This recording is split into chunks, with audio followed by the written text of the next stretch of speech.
हाँ जी बच्चों, देखिएगा इसके अंदर आज की क्लास के अंदर एसेट डिस्पोजल अकाउंट हम बनाना सीखेंगे।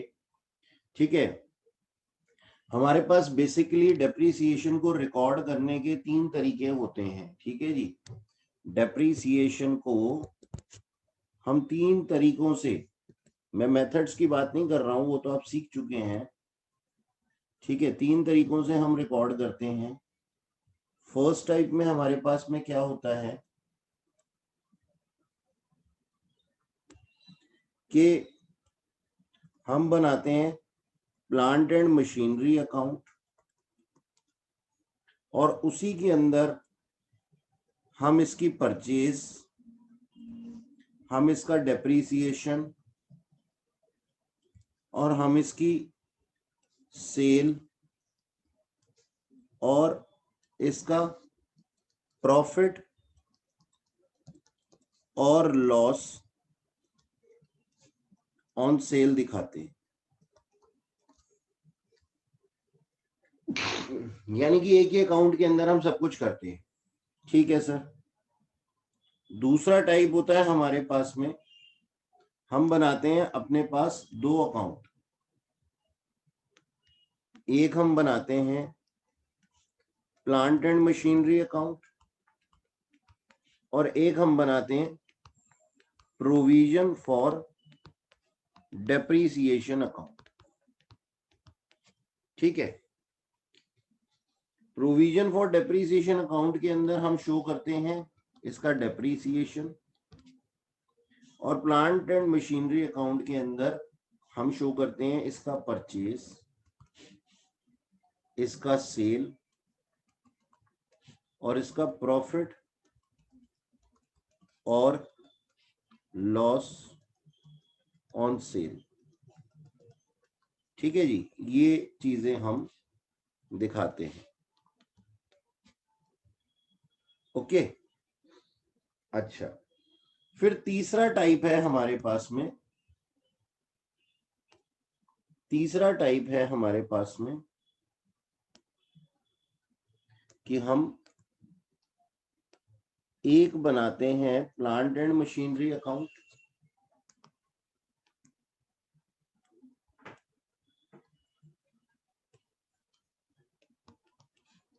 प्लांट एंड मशीनरी अकाउंट, एक बनाते हैं हम प्रोविजन फॉर डेप्रीसिएशन अकाउंट, और बनाते हैं एसेट डिस्पोजल अकाउंट। ठीक है, अब इसके अंदर हम क्या देखते हैं, इसको सीखना है हमने। प्लांट एंड मशीनरी अकाउंट के अंदर हम लिख देंगे सर इसकी परचेज वैल्यू, यानी कि जब परचेज होगा एसेट का परचेज। प्रोविजन फॉर डेप्रीसिएशन के अंदर सर डेप्रीसिएशन लगेगा, और एसेट डिस्पोजल अकाउंट के अंदर at the time of sale दो चीजें आएंगी। Number 1, value of asset, number 2, accumulated depreciation. और इस अकाउंट के अंदर हम दिखाएंगे जी सेल ऑफ एसेट, यानी कि प्लांट एंड मशीनरी, और उस पे होने वाले प्रॉफिट्स या लॉसेस। इस तरीके से हम करते हैं काम। तो ये हमारा सिस्टम है जी। अलग अलग टाइप से हम बुक्स ऑफ अकाउंट को बनाते हैं। 3 तरीके हैं हमारे पास में बुक्स ऑफ अकाउंट मेंटेन करने के। अगर हमारे पास प्लांट एंड मशीनरी है और हमें उसके ऊपर डेप्रीसिएशन लगाना है, नंबर 1 ये मेथड है, नंबर 2 ये मेथड है, और नंबर 3 ये मेथड है। ओके जी, इसको आई होप आपने कॉपी कर लिया होगा। ठीक है, अब फर्स्ट और सेकंड मेथड तो हमने कर लिया है, हमें आता है। ठीक है जी, और इन केस अगर आपके कोई डाउट्स होते हैं तो वो आप मुझसे पूछ सकते हैं। आज मैं आप लोगों को कराने वाला हूं हमारा थर्ड टाइप। ठीक, ये थर्ड टाइप। ठीक, अब अलग अलग टाइप में हमारी क्या जर्नल एंट्रीज होंगी और क्या प्रोसेस होगा, इसको हमें देखना है। ठीक है जी, आओ जी सीखते हैं इसको, थर्ड टाइप को। बच्चों हम क्या करेंगे, सबसे पहले स्टेप फॉलो करेंगे, स्टेप्स फॉलो करेंगे। स्टेप 1, स्टेप फर्स्ट, पहली बारी क्या हुआ होगा, हमारे पास में एसेट परचेज हुआ होगा, purchase of plant and machinery. मैं प्लांट एंड मशीनरी मान रहा हूं। अब purchase of plant and machinery की हमारे पास में जनरल एंट्री क्या होनी चाहिए सर, वही होनी चाहिए जो हमेशा होती है, plant and machinery account debit to bank account.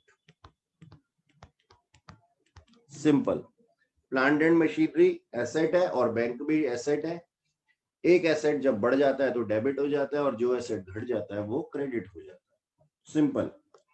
ठीक, नंबर 2, स्टेप 2, हम ईयर एंड पे डेप्रीसिएशन इसके ऊपर चार्ज करेंगे। Depreciation at the end of year.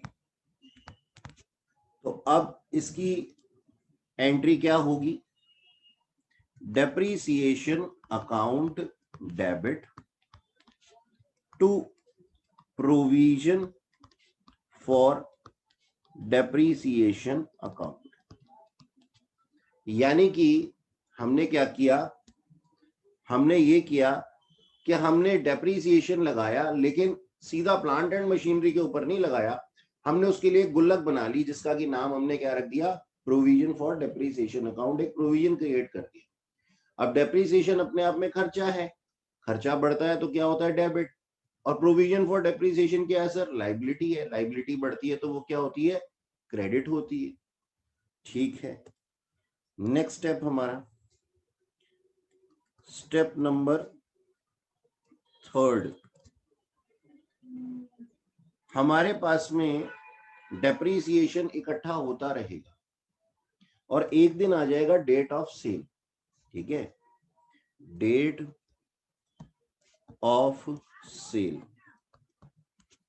अब इस डेट ऑफ सेल पे हम क्या करेंगे, हम ओपन करेंगे, ओपन करेंगे opening of asset disposal account.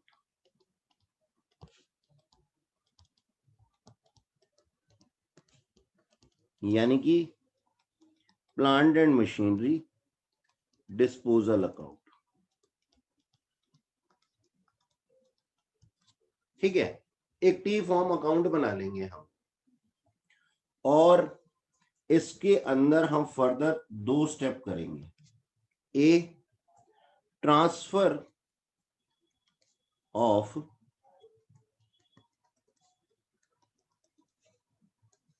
Value of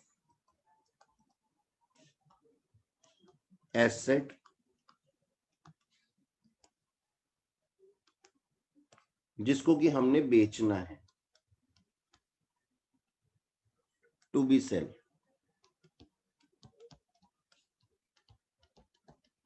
ठीक है जी, अब जब हम एसेट की वैल्यू एसेट अकाउंट से निकाल करके एसेट डिस्पोजल अकाउंट में ट्रांसफर करेंगे तो हमारी जर्नल एंट्री क्या हो जाएगी, हमारी जर्नल एंट्री हो जाएगी सर एसेट डिस्पोजल अकाउंट या फिर plant and machinery disposal account debit to plant and machinery account. ऐसा क्यों हुआ, प्लांट एंड मशीनरी अकाउंट अपने घर से निकल करके कहां आ गई, एसेट डिस्पोजल अकाउंट में आ गई। तो प्लांट एंड मशीनरी अकाउंट क्या हो गया, क्रेडिट हो गया, क्योंकि प्लांट एंड मशीनरी अकाउंट एक एसेट अकाउंट था। एसेट कम होता है तो क्रेडिट हो जाता है।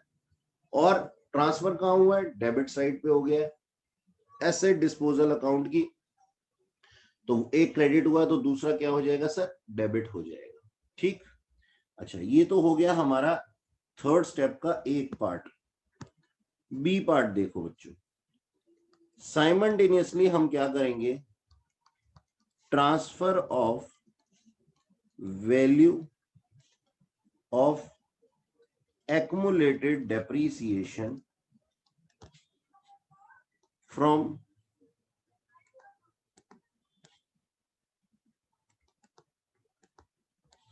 provision for depreciation account to plant and machinery disposal account।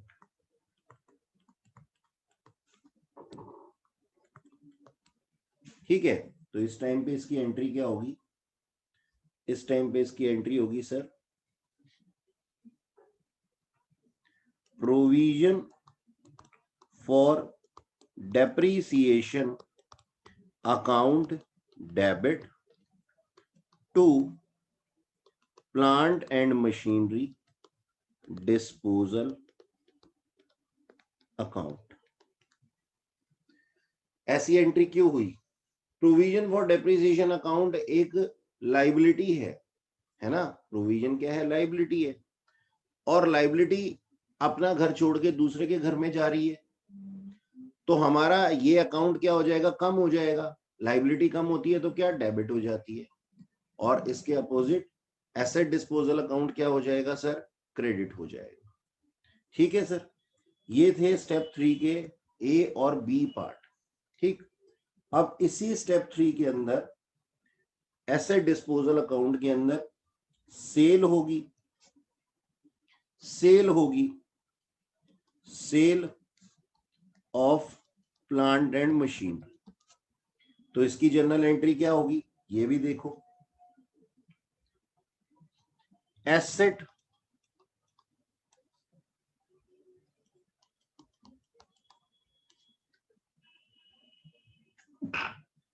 Sorry plant and machinery या फिर एसेट डिस्पोजल अकाउंट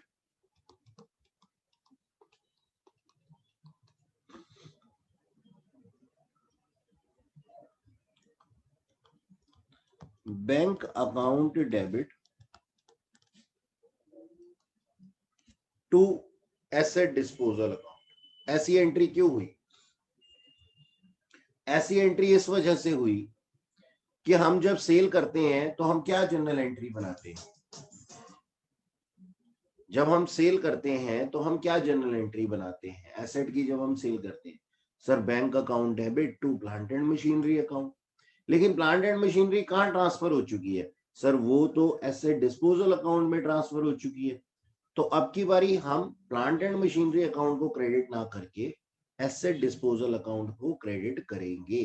ठीक है जी, बैंक बढ़ गया इसलिए डेबिट हो गया, एसेट डिस्पोजल अकाउंट कम हो गया इसलिए क्रेडिट हो गया। ठीक सर, सेल करने के बाद में आपको क्या लगता है, या तो हमें होंगे प्रॉफिट्स या फिर हमें होंगे लॉसेस, प्रॉफिट्स और लॉसेस ऑन सेल।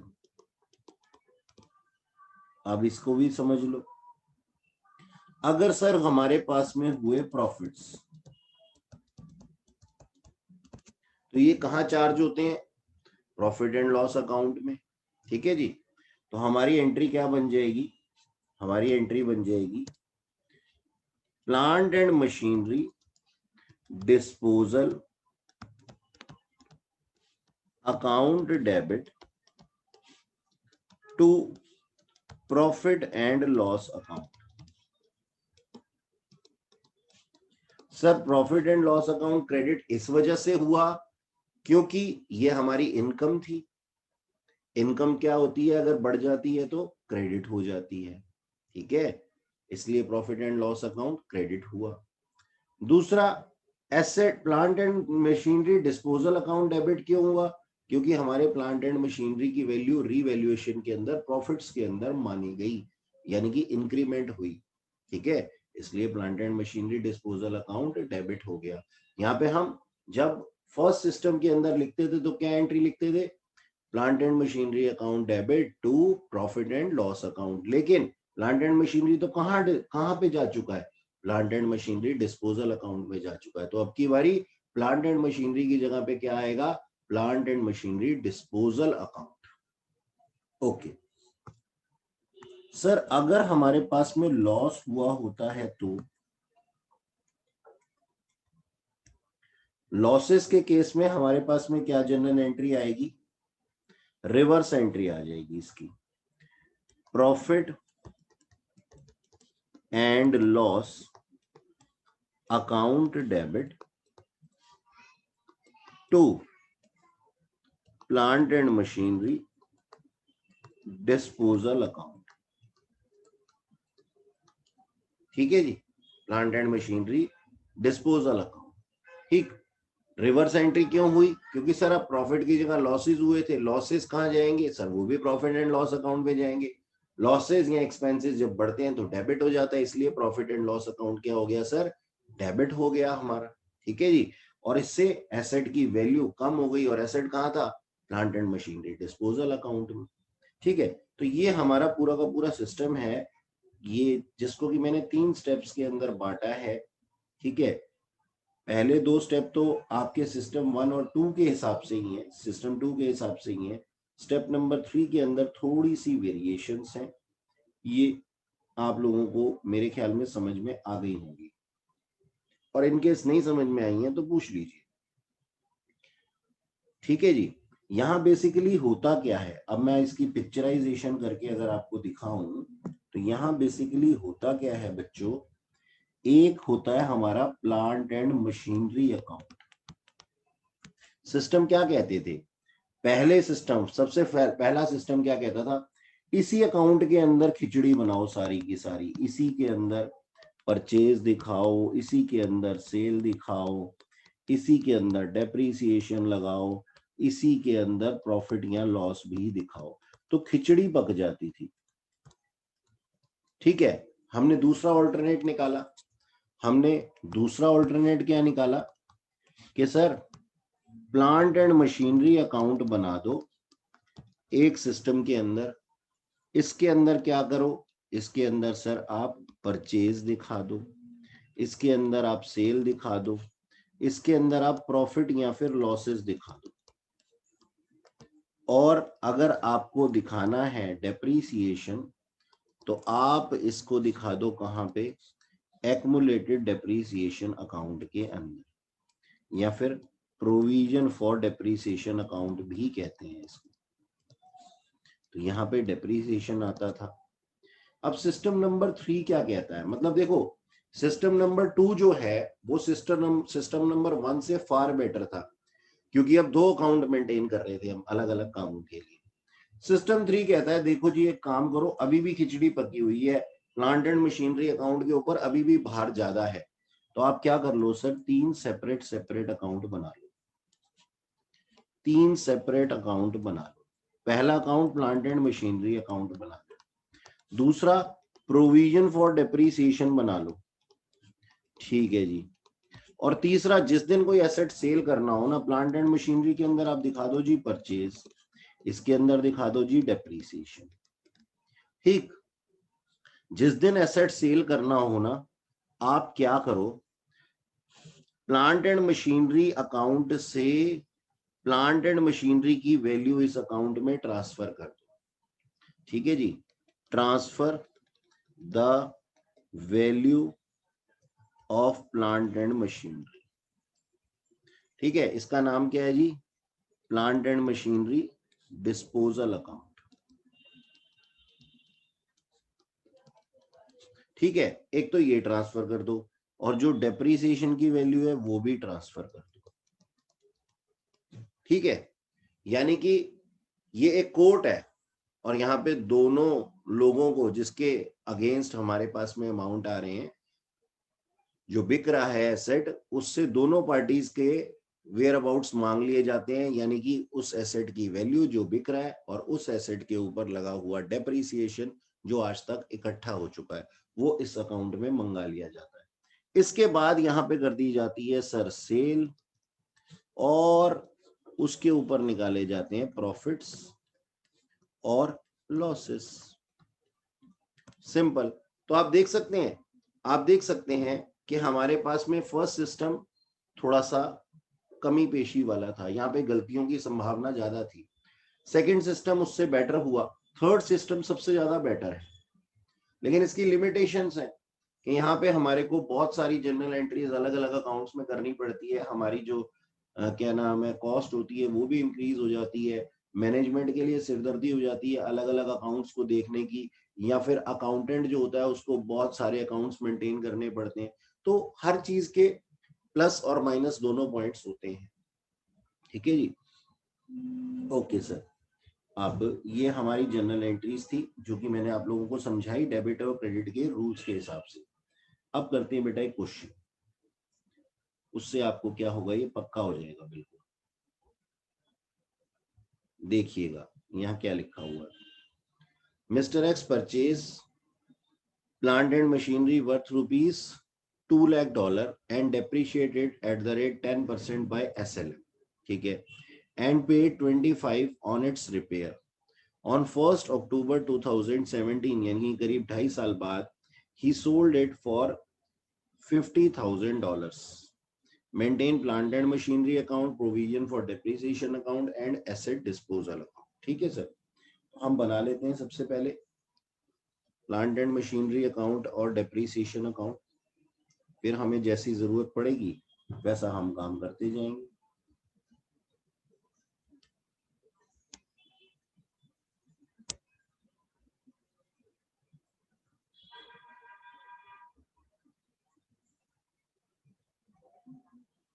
तीन अकाउंट मेंटेन कर लीजिए बेटा आप लोग भी।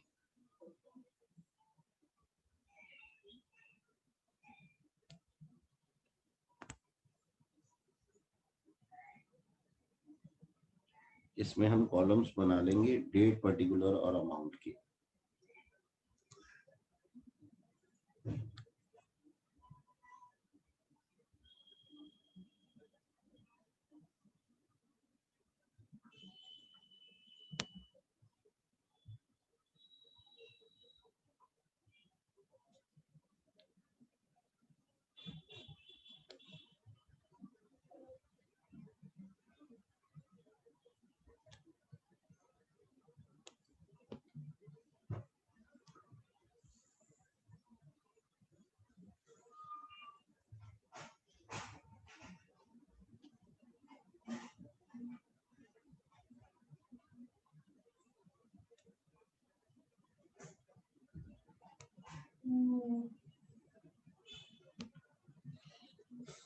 ठीक है जी, इस तरीके से हम तीन अकाउंट हमें चाहिए होंगे बनाने के लिए।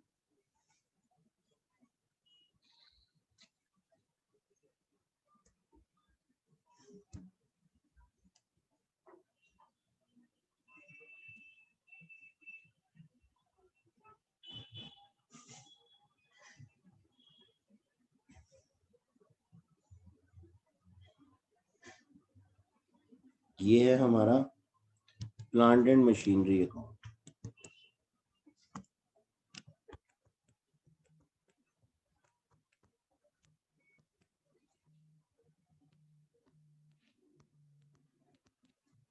दूसरा हमारा provision for depreciation account.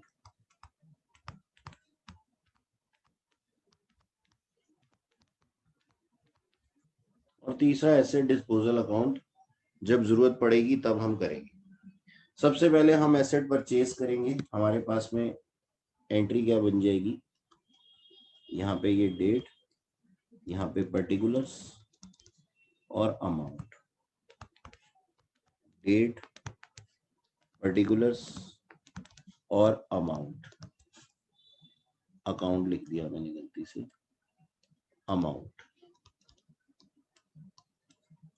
Okay, अब हमने कब परचेज किया, तो उस दिन एंट्री बनी to bank account,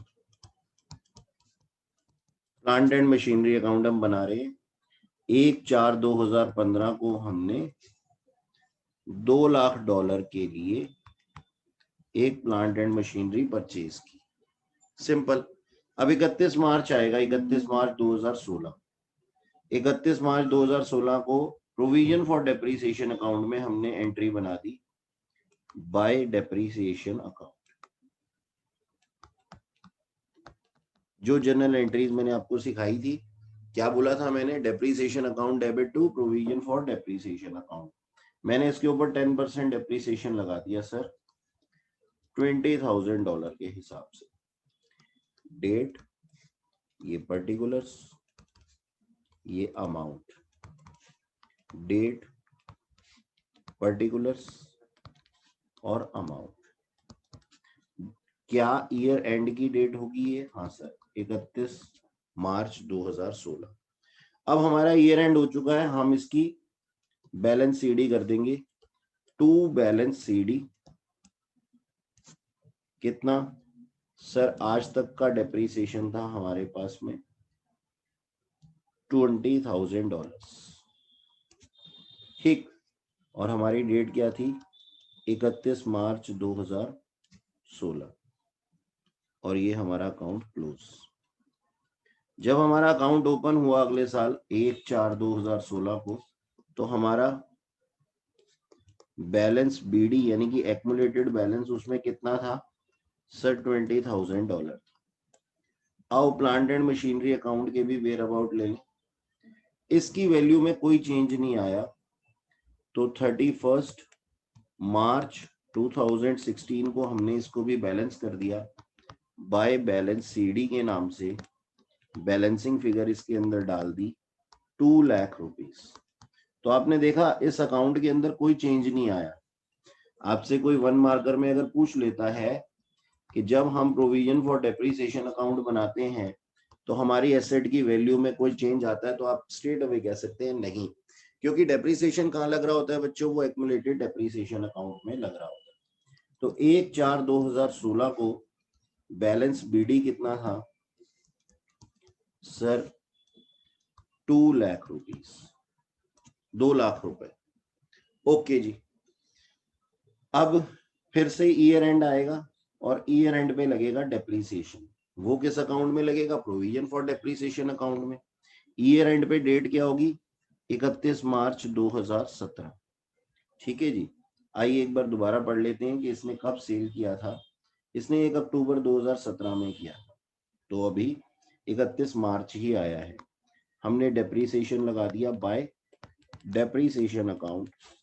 straight line method से लगाना है, तो $2 लाख के ऊपर फिर से लगेगा $20,000 का डेप्रीसिएशन। ओके। और फिर 31 मार्च 2017 को एक बार फिर से हम इसकी बैलेंसिंग फिगर कर देंगे, टू बैलेंस सीडी 40,000 रुपीस। यानी कि आज के टाइम पे हमारे पास में एक्युमुलेटेड बैलेंस कितना है डेप्रीसिएशन का सर? 20,000 पहले साल का था, 20,000 इस साल का है। टोटल हमारे पास 40,000 रुपए का एक्युमुलेटेड बैलेंस है।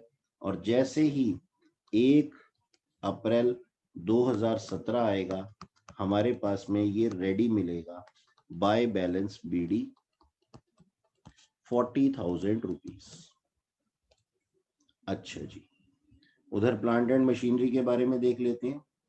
31 मार्च 2017 को भी इसके बैलेंस में कोई भी चेंज नहीं आया, क्योंकि डेप्रीसिएशन तो कहाँ लग रहा था? प्रोविजन फॉर डेप्रीसिएशन अकाउंट में लग रहा था। तो ये 2 लाख का 2 लाख ही बना रहा।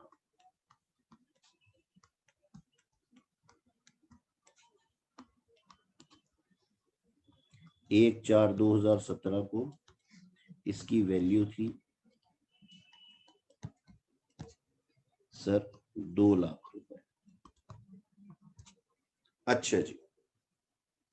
अब इस साल 1 अक्टूबर को इसे बेच दिया गया एसेट को, यानी कि 6 महीने का डेप्रीसिएशन हमें और लगाना चाहिए इसके ऊपर। तो हमने 6 महीने का डेप्रीसिएशन लगाया। 1 अक्टूबर को मैं लिख सकता हूं 30 सितंबर तक का। 30 सितंबर तक का डेप्रीसिएशन मैंने लगाया बाय डेप्रीसिएशन अकाउंट। और कितनी वैल्यू के ऊपर? सर SLM से चल रहा था तो 2 लाख का 10% 6 महीने के लिए, ये कितना हो गया सर? 10,000 रुपए हो गया। ओके ठीक है सर। अब इस अकाउंट को यहां तक का डेप्रीसिएशन हमारा लग चुका है। अब हमें चाहिए क्या? एक नया अकाउंट। अब हमें चाहिए एक नया अकाउंट जिसका कि नाम रखा जाएगा plant and machinery disposal account. तो हम क्या करेंगे? हम एसेट की वैल्यू कहां ट्रांसफर कर देंगे? एसेट डिस्पोजल अकाउंट में ट्रांसफर कर देंगे। ठीक है सर, कर दीजिए। तो ये देखिएगा, ट्रांसफर करेंगे हम वैल्यू किस तरीके से। हमारी ट्रांसफर की एंट्री क्या होगी? हमारी ट्रांसफर की एंट्री होगी, जब हम प्लांट एंड मशीनरी की वैल्यू को ट्रांसफर कर रहे हैं तो हमारी वैल्यू होगी, हमारी एंट्री होगी सर एसेट डिस्पोजल अकाउंट, यानी कि plant and machinery disposal account debit to plant and machinery account. तो कब सर? 1 अक्टूबर को कर दीजिए ऐसा, by plant and machinery disposal account. और वैल्यू कितनी थी एसेट की? सर 2 लाख रुपीस थी। अब 2 लाख से 2 लाख खत्म, हमारे पास और तो कोई बैलेंस यहाँ पे रहा नहीं है, वरना बैलेंस CD हम लिख देते अगर एक और प्लांट एंड मशीनरी होती। और इसी वैल्यू को हमें कहाँ लिख देना है? एसेट डिस्पोजल अकाउंट में लिख देना है। मैंने वहां जाकर के लिख देना है to plant and machinery account. कितना सर? 2 लाख रुपीस। ओके, ये मेरी डेट, ये मेरा पर्टिकुलर्स, ये मेरा अमाउंट। डेट, पर्टिकुलर्स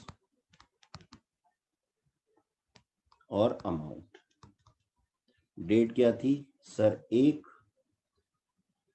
अक्टूबर 2017। अब मुझे प्लांट एंड मशीनरी अकाउंट के लिए जितना भी डेप्रीसिएशन था उसको भी कहां ट्रांसफर करना पड़ेगा सर? एसेट डिस्पोजल अकाउंट में ट्रांसफर करना पड़ेगा। तो उसकी जनरल एंट्री क्या होगी? Provision for depreciation account debit to asset disposal account. तो मैंने यहां लिख दिया कब? 1 अक्टूबर 2017 को to plant and machinery disposal account. और यहां इसका एक्यूमुलेटेड डेप्रीसिएशन कितना है जितना इससे रिलेटेड है? सर 50,000 है। तो आप देख सकते हैं अब इस अकाउंट में भी कुछ बैलेंस CD नहीं रह गया है। अगर हमारे पास कोई और प्लांट एंड मशीनरी होती तो उसके ऊपर हम डेप्रीसिएशन लगाते भी, लेकिन अब तो इसका काम ही खत्म हो चुका है। ठीक, तो इसी वैल्यू को मैं कहां लिख दूंगा? एसेट डिस्पोजल अकाउंट में लिख दूंगा। 1/10/2017 को by provision for depreciation account 50,000। तो अब आप देख सकते हैं एसेट डिस्पोजल अकाउंट के अंदर दोनों वैल्यूज आ चुकी हैं, दोनों वैल्यूज आ चुकी हैं हमारे पास में। 2 लाख के अगेंस्ट 50,000 लिखा हुआ है, यानी कि ऑटोमेटिकली ये 1.5 लाख पे हमारी प्लांट एंड मशीनरी आ चुकी है। ठीक है सर, ओके। अब हम करेंगे सेल। अब सेल की क्या जर्नल एंट्री होगी? सर सेल की जर्नल एंट्री तो बहुत आसान है, bank account debit to plant and machinery disposal account. तो मैंने यहां पे लिख दिया बाय बैंक अकाउंट। कितने का? कितने का इसको डिस्पोज ऑफ किया हमने? क्वेश्चन में क्या लिखा हुआ था? क्वेश्चन में लिखा हुआ था सर $50,000 के लिए मैंने इसे डिस्पोज ऑफ कर दिया है। तो ये 50,000। अब आप थोड़ा सा कैलकुलेशन कीजिए। 2 लाख की प्लांट एंड मशीनरी थी जिसके ऊपर की 50,000 का डेप्रीसिएशन लग चुका था। 1.5 लाख रुपए इसकी वैल्यू रह गई थी। 1.5 लाख की प्लांट एंड मशीनरी को अगर मैं 50,000 में बेच दूंगा तो मुझे प्रॉफिट होगा या लॉस होगा? सर लॉस होगा। कितने का लॉस होगा सर? 1 लाख रुपए का लॉस होगा। ठीक है, इसकी जर्नल एंट्री क्या होगी sir? Profit and loss account debit to asset disposal account. तो मैंने यहाँ पे लिख दिया by profit and loss account. ठीक है जी, प्रॉफिट एंड लॉस अकाउंट से 1 लाख रुपए।